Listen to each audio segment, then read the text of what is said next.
6 గ్యారెంటీలు ఇచ్చి కాంగ్రెస్ ప్రభుత్వం ప్రజలను మోసం చేసిందన్నారు మాజీ మంత్రి జగదీష్ రెడ్డి. తెలంగాణ వేదికగా కాంగ్రెస్ నేతలు మరో మోసానికి తెరలేపారని మండిపడ్డారు. తెలంగాణలో కాంగ్రెస్ ఇచ్చిన హామీలు నీటి మూటలని తేలిపోయిందన్నారు. కర్ణాటక, తెలంగాణలో చేసినట్టే ప్రజలందరికీ కాంగ్రెస్ డోకా ఇచ్చిందని ఆగ్రహం వ్యక్తం చేశారు.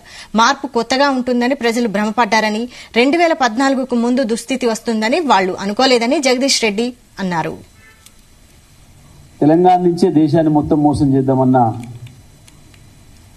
ఆలోచనతో ఇవాళ మళ్ళీ హైదరాబాద్కు వచ్చిండ్రు రాహుల్ గాంధీ అండ్ కో. ఎంత హాస్యాస్పదంగా వాళ్ళు ఇచ్చిన హామీలలో మేము పార్టీలు మారితే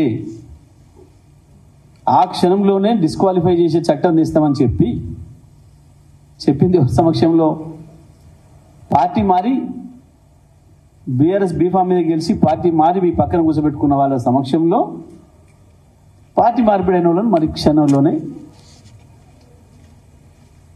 డిస్క్వాలిఫై అయ్యేటట్టుగా చేస్తామనే మాట. ఇక ఇంత మించిన నిదర్శనం ఏది ఎక్కర లేదు. వీళ్ళ మాటలు ఎటువంటి నీటి మూటలో, ఎంత మోసపు మాటలో ప్రజలకు చెప్పడానికి. ఆ వేదిక మీద ఉన్నారు. మొన్న 3 నెలల కింద బీఆర్ఎస్ బీఫామ్తో గెలిచిన శాసనసభ్యులు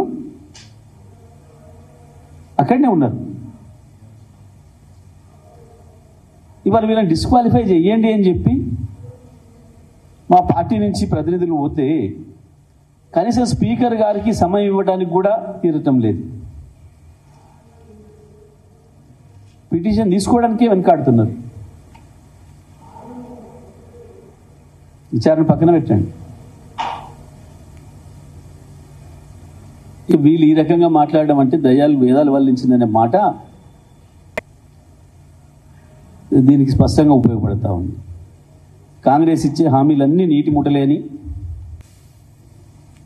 డిసెంబర్ 9 నాడే ఇచ్చేస్తున్నాం 6 గ్యారెంటీలు అని చెప్పి ఏ రకంగా మోసం చేసినరో, మళ్ళీ 100 రోజుల సమయం అడిగి మళ్ళీ 100 రోజుల తర్వాత కూడా ఇంకా ఎట్లా తప్పించుకునే ప్రయత్నం చేసిరో అందరం కూడా చూసి తెలంగాణ ప్రజల అనుభవంలోకి వచ్చింది. మళ్ళీ అదే పద్ధతుల్లో తెలంగాణ